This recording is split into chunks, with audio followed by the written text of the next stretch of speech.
Are you a professional pillow fighter? Or a 9-to-5 low-cost time travel agent? Or maybe real estate sales on Mars is your profession? It doesn't matter. Whatever it is you do, however complex or intricate, Monday.com can help you organize, orchestrate, and make it more efficient. Monday.com is the one centralized platform for everything work-related. And with Monday.com, work is just easier. Monday.com, for whatever you run. Go to Monday.com to learn more. This episode is brought to you by Global X. Since 2008, Global X ETFs has been committed to empowering investors with unexplored, intelligent solutions. Global X specializes in exchange-traded funds that offer exposure to the artificial intelligence ecosystem, including themes like data centers, robotics, semiconductors, and cloud computing. To learn more about Global X's entire suite of ETFs, from covered calls, fixed income, emerging markets, and more, visit globalxetfs.com.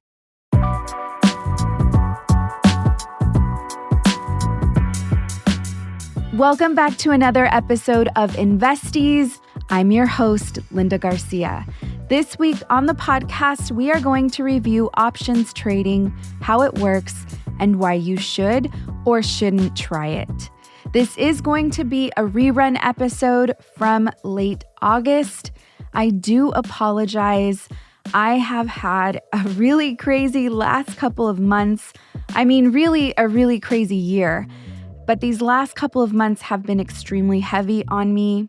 This last weekend, I went to Santa Maria, where I completed my pilot program with Wells Fargo in educating USDA farm workers in affordable housing on the stock market. So it was great to be out there again with People's Self-Help Housing. I completed the program with a group. It was extremely rewarding to get to teach families on not only how to invest, but just looking at money from a completely different perspective, identifying our scarcity mindset and potentially dismantling any limiting beliefs. The pilot program, of course, is going to continue with the staff there at People's Self-Help Housing. I will, of course, still be in close contact with the families. We are also going to track the families to see how they are performing with their portfolios. They have opened up brokerage accounts. They're going to start investing. Some of them have already started. We are so excited for the future of these families and, of course, to track and see the shifts that take place in their lives. So I'm really excited for that. I finished that up this past weekend. Straight from Santa Maria, I flew into Dallas, Texas, drove to Austin for a fundraiser that was hosted for me by Representative Trey Martinez Fisher, who is also the chair of the House Democratic Caucus. The fundraiser was great. I got to meet with some incredible people, and we almost doubled our goal. So that was very exciting. I just got back last night, and I'm going to give myself grace and not produce a new episode. But this is a great episode. It's going to be a great rerun. It's a very important topic. Really quickly, though, let's just talk about where the markets are. In the last 3 days, I am recording this on Wednesday, October 23rd. In the last 3 days, we have seen a market reversal. We have wiped away all of the gains we've had since October 10th. It is October 23rd since recording this episode. We are mid-market. We have about 3 hours left. Anything can happen, but it is very clear that we have rapidly wiped away gains in the last 3 days.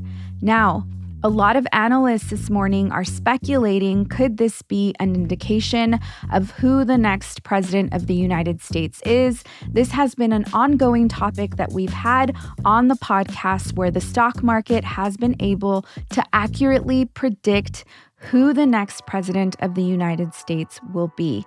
Now, this is data that is pulled from August, September, and October.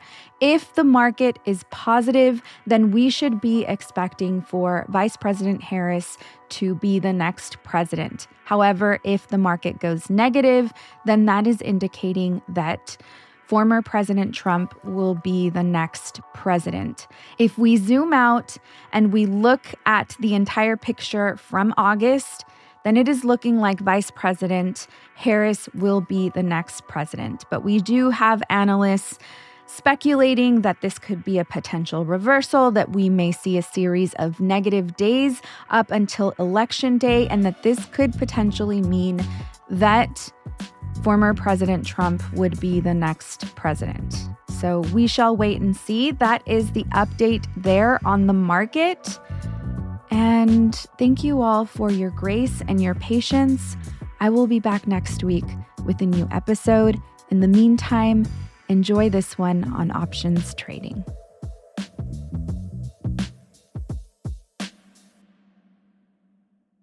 I'm going to give you a full definition of what options trading is, but before I get into that, I want to share with you that I did not start trading options until I was 8 years into investing, which meant that I had already grasped a lot of my emotions pertaining to the market. A lot of my fears pertaining to investing were already under control.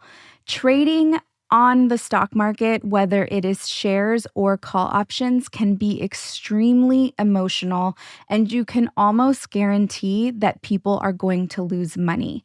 So it's something that you have to take extremely serious and be emotionally prepared for. When you're trading on the stock market, it's important to respect that as a full-time career.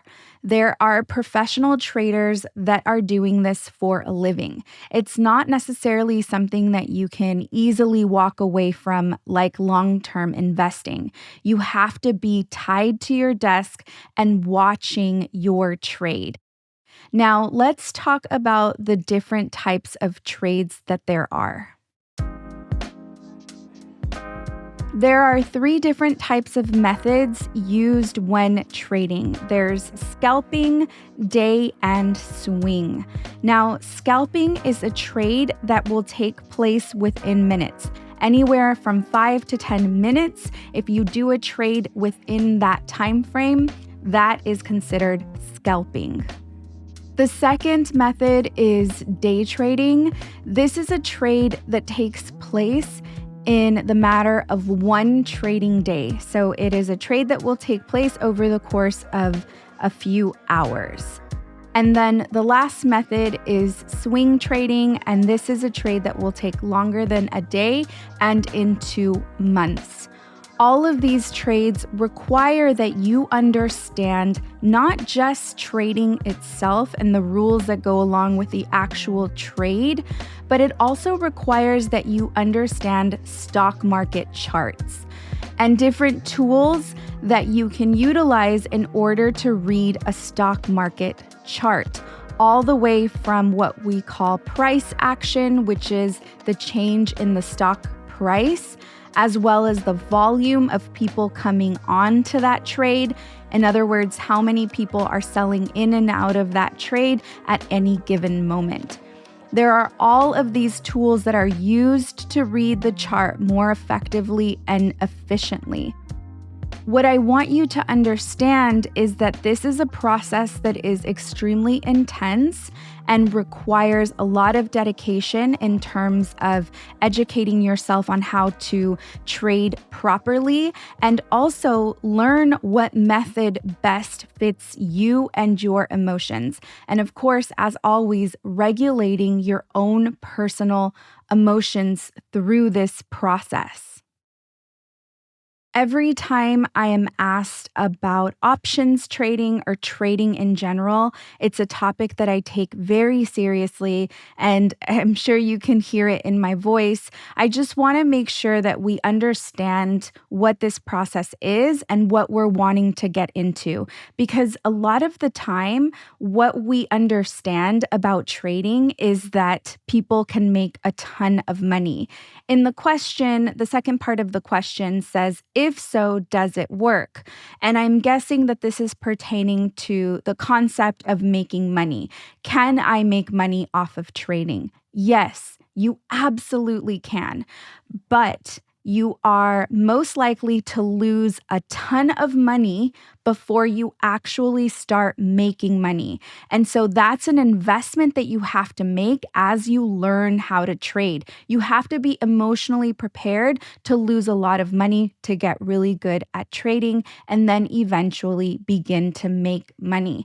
Now, there is a lot of content online that take advantage of folks getting excited about money and wanting to make quick money, that they will scam you into certain programs, and then you end up losing a lot of money, or you even end up transferring money to their accounts and losing money that way. We experienced the height of scams like that in 2020. So it's important that you are looking at resources that are reputable. Now, with all of that being said, if you want to trade and there's an allure there, I definitely want to encourage you to do so.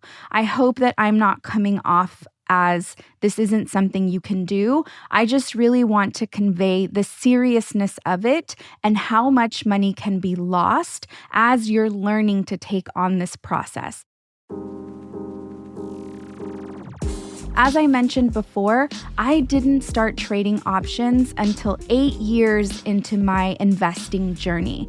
This is something that is for advanced folks for the most part. It doesn't mean that everyone that starts participating in the stock market needs to have a certain amount of time of being a long-term investor and then they can start trading. That is not true. There are people that come in as traders and they've never held a long-term investment ever. The way I explain trading in the course Wealth Warrior is like this. I compare it to folks that invest in real estate and flip houses versus folks that invest in real estate and hold the house as a long-term asset and generate rent from the asset. So a trader is very similar to someone that would buy the house, fix it up, and then sell it as fast as they can.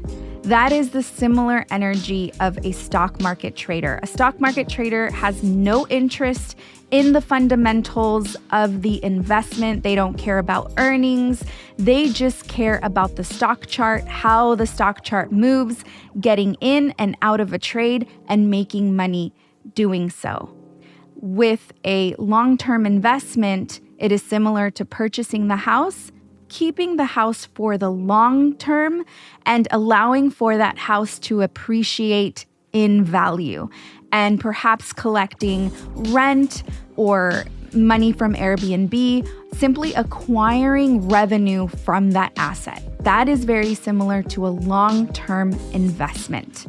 Long-term investments in the stock market, your investment is appreciating in value, and maybe you're generating dividends if your investment distributes dividends.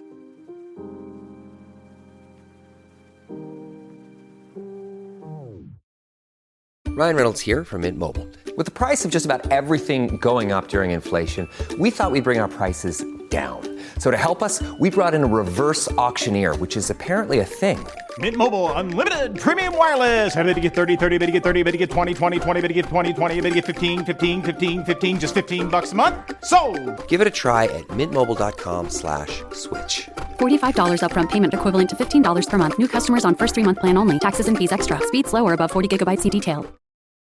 So now that we are clear on what a trader is versus an actual investor, let's go ahead and discuss what options are, also known as call options. It's important for me to highlight that call options, what this question is pertaining to from With Love from PDX, is different than options that are given by an employer to exercise at a future date, which is a whole other thing that we can get into in another episode. We are speaking specifically about call options today.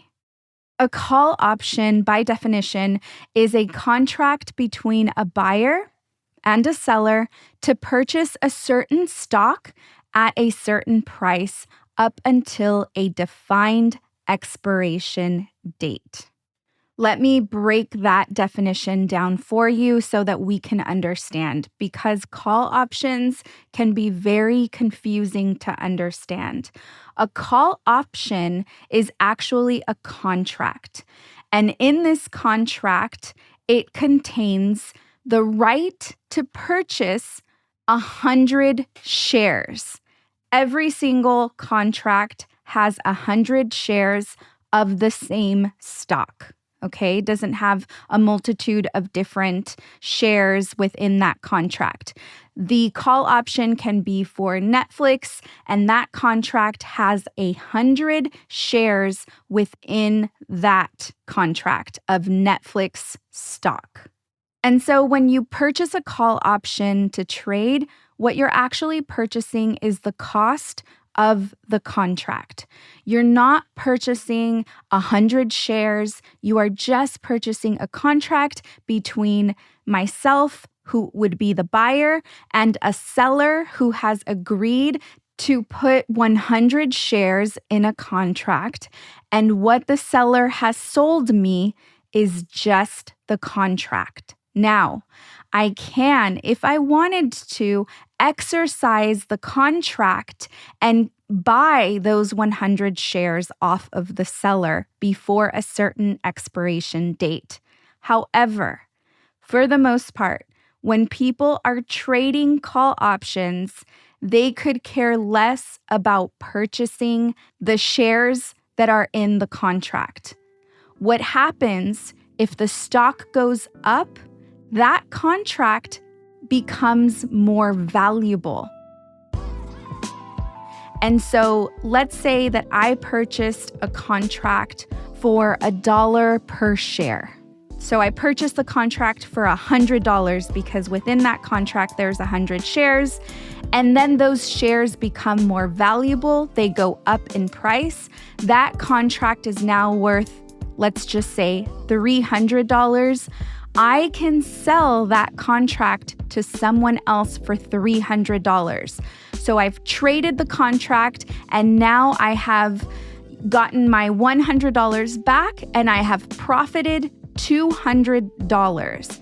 And so that is how people trade call options. They are trading the contract when it goes up in value. They are not trading the shares in the contract because they don't have ownership to those shares. Only the original seller of that contract has those shares, the person that actually placed the 100 shares in the contract. So just to be very clear, when you are purchasing a call option, you are purchasing a contract. Most people that are buying and selling contracts understand that no one really wants to buy the shares in the contract.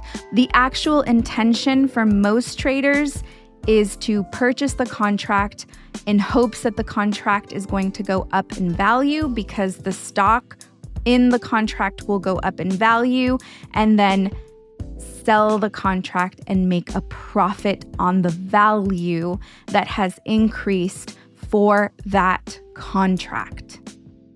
Here's the downside, because there is always a downside when you are trading. The downside is if those shares do not go up in value, they go down in value, the contract value also goes down. And so there is a possibility that you lose all of your money when you buy a call option because the shares can go down in value. And if the shares are dropping down in value at a rapid pace, your contract value will drop at an even faster pace. Now, here's where it gets very tricky. The closer you are to the expiration date of the contract, remember that the contract has an expiration date. This expiration date is the date that you have to either exercise those shares or sell that contract. If you don't sell it, the contract expires and that money disappears into thin air. You can buy contracts with different expiration dates that are further out into the future, a year into the future. Those contracts are much more expensive than the contracts that expire at the end of the week or at the end of the month. But again, you are also going against time, and the faster that the deadline hits, and if those shares are not increasing in value, then that is impacting the price of the contract at a rapid pace. There is a math to how rapid the value of the contract increases or decreases. These are not just arbitrary numbers. These are determined by specific Greek letters and their definitions pertaining to how it impacts the price of the contract. I never really understood the Greek letters or the velocity. It is a lot of math that's involved, and I honestly never cared to fully understand them. I don't know that many traders depend on understanding the Greek letters and how they impact or create value or decrease value in the contract. If the stock goes up, the contract value goes up. If the stock goes down, the contract value goes down. But this is all worth noting. So you might be asking yourself, why would someone purchase a call option? It sounds very risky or like there's a lot to understand. And that is because you can actually make a lot of money, which is why this is a very common question that I get in my DMs, in all the courses that I teach. Everyone wants to know how to get rich quick in the stock market. And if you are a talented call option trader, you can make a lot of money with a little bit of an investment. So while some people don't have money to purchase 100 shares of Netflix, which right now it's trading at $688, they do have money to purchase a contract with 100 shares. Again, the contract prices are much, much cheaper than purchasing the actual shares themselves. And so because of the velocity of the market, if the shares go up rapidly, then you will see the benefits of the contracts. And options traders buy multiple contracts, hundreds of thousands of dollars worth of contracts. Or if you're just starting out, one contract to trade and begin the actual process itself. This was a very high-level overview just to simply understand options trading. I am not a professional in options trading. I trade options here and there when I know that there's a strong catalyst and I have extra cash sitting around. And by catalyst, I mean if I know that the earnings is going to perform well, then maybe I'll buy an option because I know the value of the stock is going to go up. Now, as I mentioned before, traders don't care about the fundamentals. So it's not that they necessarily care about the earnings call and the details in the earnings call, but if they know that the earnings call can be a catalyst for growth, then that is what they are looking for. They are looking for catalysts that can potentially push the stock up. One thing I didn't mention is puts, which is the opposite of call options. This is a contract stating that you believe the shares will go down and you make money off of the puts. That requires a whole other way to look at the market because you're anticipating stock going up. And it's in our nature to want to see things grow and increase to the upside versus betting money that they're going to go down for the downside. It sounds a lot easier, but it gets more complicated when you're actually in the space. Now, I mentioned earlier that I definitely want to provide some resources if this is an area that you want to explore because it can be very lucrative. And I think that we should all have the proper resources to explore all of these spaces. And just because I'm not a full-time professional trader, that doesn't mean you can't be a full-time professional trader and that you can't be extraordinary at it. A couple of the resources that I want to provide you with today is a book called Understanding Options. I have the second edition. I want to make you aware that there's a first edition. You might want to check if he has a more recent edition. The author's name is Michael Sincere. I really enjoyed reading this book. It was easy for me to process and understand such a complex topic. And then the other resource I want to share with you is Masi Trades. That's MASI Trades, TRADES. She is an extraordinary options trader. She mostly scalps. I did take her course. This isn't sponsored by her. She doesn't know that I'm even doing this episode, but she did an incredible course that I took, and it really helped me understand one of the most important things, which was I am not an options day trader, but at least I really grasped the concept of what are options. She's phenomenal. She makes a ton of money, and it's easy to look at her and think, I can easily do this. I love that she's very transparent with her journey and explains how much she lost in the beginning of her journey. If I remember correctly, I think she lost something like $20,000 before she actually was able to sustain herself as a day trader. So just to reiterate that this is a big investment, it is time consuming, and this is a full-time career. So definitely check out Masi Trades on Instagram. She also has a YouTube channel. You want to make sure that you are following the Masi Trades that has 100,000 followers. She is not verified, and there are a ton of scammers impersonating her. So be careful that you are not looking at scammers and you're actually looking at Masi Trades. I follow her, so you'll be able to see that my personal account, Luz Warrior, follows her. That is a good indication that you're looking at the proper account. I hope you enjoyed today's episode and that it was informative. Please let us know if you have any other questions on any other topics that you would like for me to discuss. You can send us an email or send us a direct message on Instagram. And yeah. Thank you so much for listening to today's episode. I'm your host, Linda Garcia. You're listening to Investies, a Cosmic Standard and In Luz We Trust production. A special thank you to the team, Asia Simpson, Eliza Smith, and Jacob Winnick.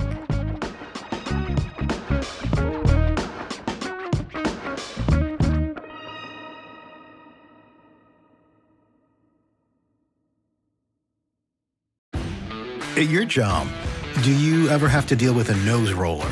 How about a snub pulley? Well, if you're installing a new conveyor belt system, dealing with the different components can sound like you're speaking a foreign language. Luckily, you've got a team ready to help. Grainger's technical product specialists are fluent in maintenance, repair, and operations. So whenever you want to talk shop, just reach out. Call, click Grainger.com, or just stop by. Grainger, for the ones who get it done.